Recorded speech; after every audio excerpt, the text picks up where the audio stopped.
Hi, Sabrina Merchant, The Athletic. Caitlin, a lot of opposing coaches have talked about your passing a lot recently, and I'm curious, it seems pretty obvious you can work on shooting individually, but how do you work on becoming a better passer? Yeah, I think it's not really something you can just go into the gym and work on. I think, I'm lucky enough to play at a school where, we go into practice every day and we compete. We play a lot of live basketball, and I think that's the best way to get better at a lot of things.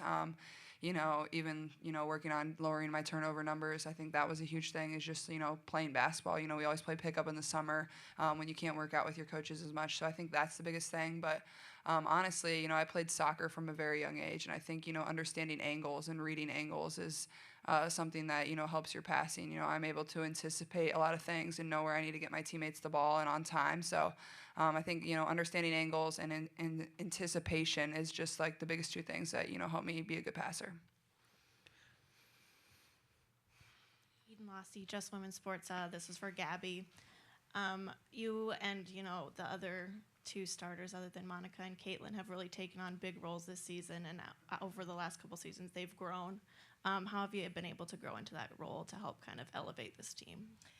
Yeah, I think obviously people are going to focus on Monika and Caitlin, as they should, and I think really it's hard for teams to guard us when we have bigger roles, and we know that. And I think especially after that Maryland game at Maryland, we knew we had to step up and we had to knock down shots, and they were focusing on Monika and Caitlin, and the supporting cast had to step up. So I think we've done a great job at it, and Monika and Caitlin are great at finding us and giving us the confidence to knock down the shots when we're open. Alexa, please.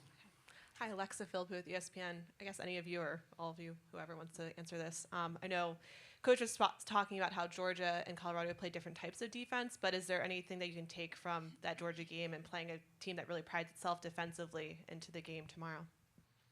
Yeah, I think we all talk about kind of how lucky we are to have this path in the NCAA tournament.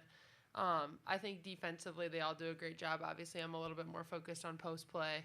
But Georgia plays with two bigs, so does Colorado. That's not something we normally see in the Big Ten very often. So having that aspect, just having a lot of height down there in the paint, kind of clogging it up. I think we're really lucky to have played Georgia and have that experience under our belt for Colorado. But it's just going to be a physical game. They're going to try to speed us up a lot. Just kind of playing how we know we can play is going to be huge for us. Kyle Huseman, Hawkeye Report. Monika, you just talked about how you faced Georgia last week. They played two centers. Colorado does the same thing. What similarities do you see from those two?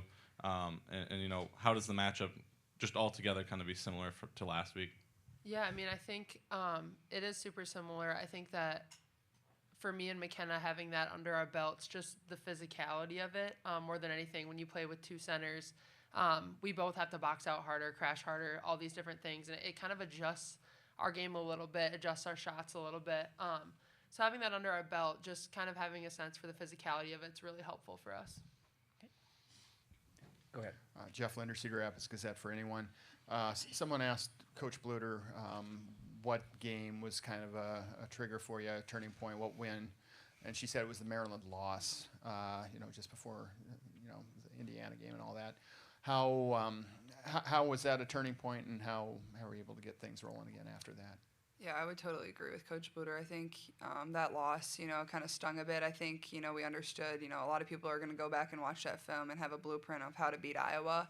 And we knew, we needed to change some things to be able to, not let teams guard us like that. And we were happy we got another shot at Maryland to show, you can't just take two players out of the game and beat us. And I think, Gabbie, McKenna, Kate, even our bench play, Hannah Stolke, Sydney, Molly, I think they've all stepped up in big ways. And I think we all understand, too, that, if we want to, win two games here, we're going to need everybody. It can't just be a couple people. It's got to be, all five players on the floor at one time, whether that shows up in the box score or not. You need to be dialed in and do your role. But I would totally agree with Coach Bluter. I think it was the Maryland loss.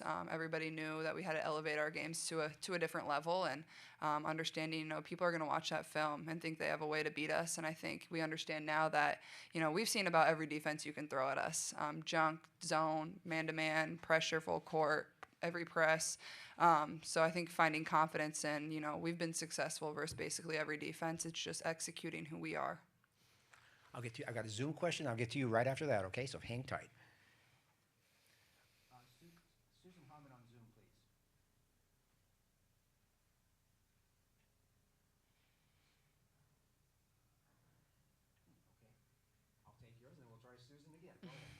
Jake Garcia, King 5 Seattle. Caitlin, I know you're probably not focused on the scoring record right now, but since we are in Seattle, I'm curious if you've met Kelsey Plum, if you have a friendship with her, and the similarities that you see between the two of your games. No, I've never met Kelsey Plum, but I'm a huge fan. Obviously, an amazing college player and an even amazing pro, and the NCAA all-time leading scorer, led Washington to the Final Four. So.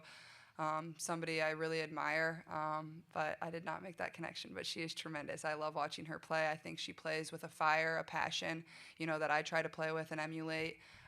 So definitely somebody I love having on the TV. And obviously, I feel like she's, taken her game to the next level every single year. So she's been fun to watch and, kind of one of my idols. Kevin, let me try this Zoom question one more time, and I'll get right back to you. Okay, hold on just a sec. Susan Harmon, are you there? Yes. Okay.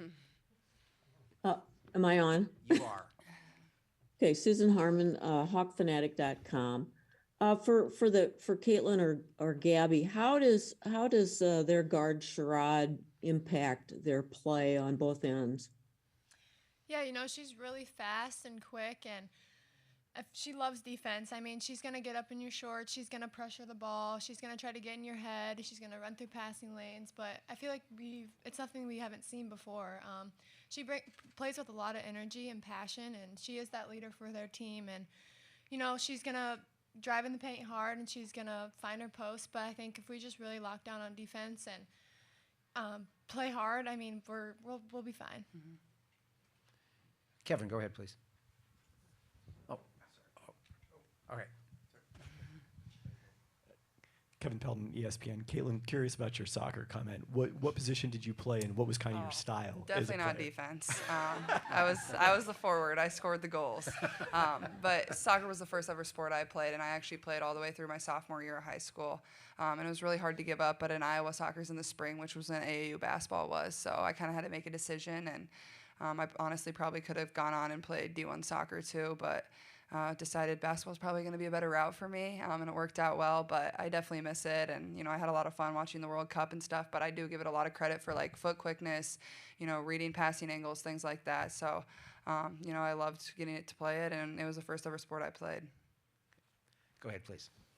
Chloe Peterson, Daily Iowan. For Monika, how will having Hannah back help with that double post defense? It'll be such a tremendous help, and I just think that I've said it so many times today, but it's so true that Hannah having the ability to come in at the 5 just throws a type of offense at the defense that they're probably not used to seeing. I'm just such a traditional back to the basket post. I never dribble really if I can help it. And Hannah dribbles is so dynamic, such a great rebounder. So I think it gives the defense completely different looks that they have to be ready for. And so having her back is so helpful in that regard. Eden Lassie, Just Women's Sports. This is for Caitlin. I know you guys are focused on March Madness, but there's always a lot of conversation around you and Aaliyah Boston and the debate for Player of the Year. I was curious if you knew Aaliyah at all and what you kind of think of the conversations that go on around that award. Yeah, I do know Aaliyah. She was my teammate on USA Basketball, and I think, the debate is really good for women's basketball. But I think, I'm focused on winning games and really, I understand the people that vote for those awards. Those are just their opinions and things like that. It's not, all of America casting their votes on who they think should win National Player of the Year. And really the only opinions I care about are my teammates and my coaches and what I have of myself and the confidence I have in myself.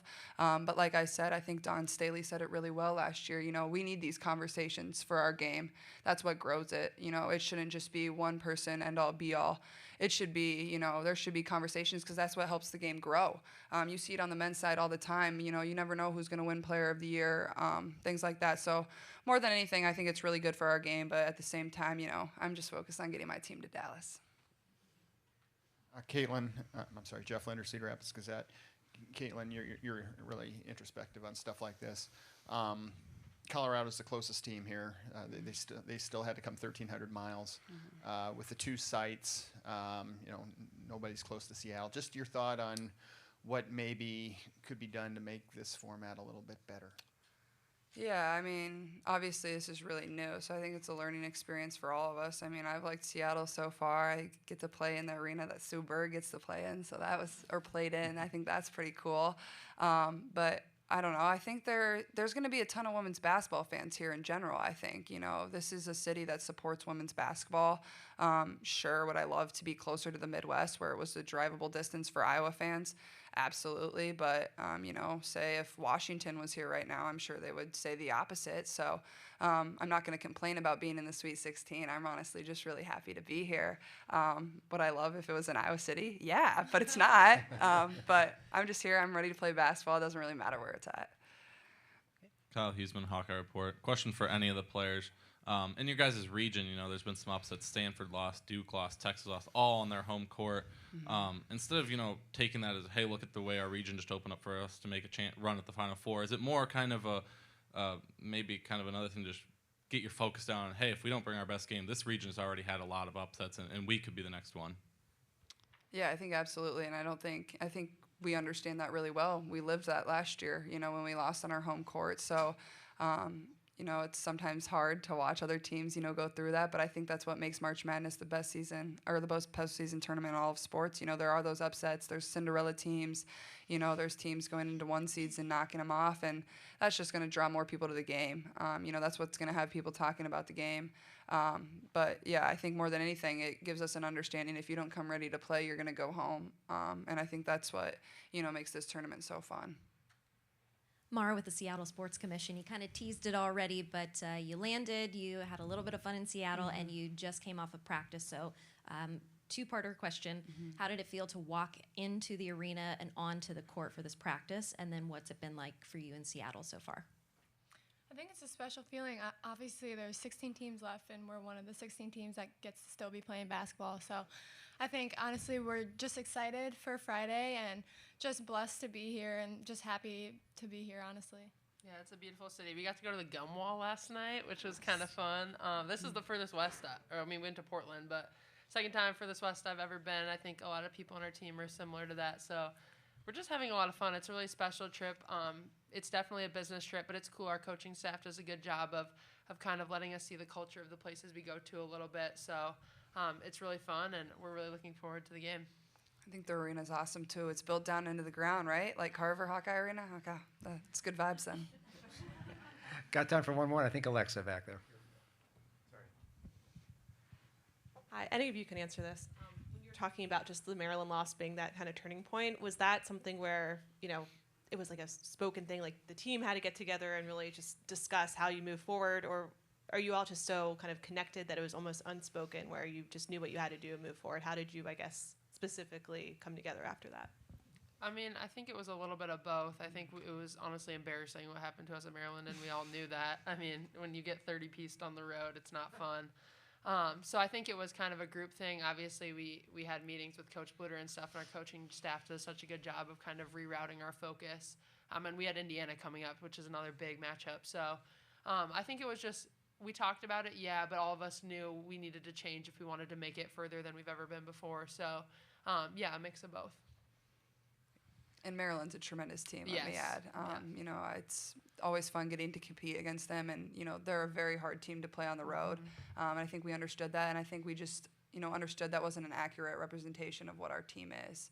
And I think wanting to change that, and I believe our season could have gone one of two ways when we played Indiana at home. We weren't playing for a Big Ten regular season title anymore, but the game still meant the same to us. We were coming in there to win for our seniors on senior day in front of a sold-out Carver.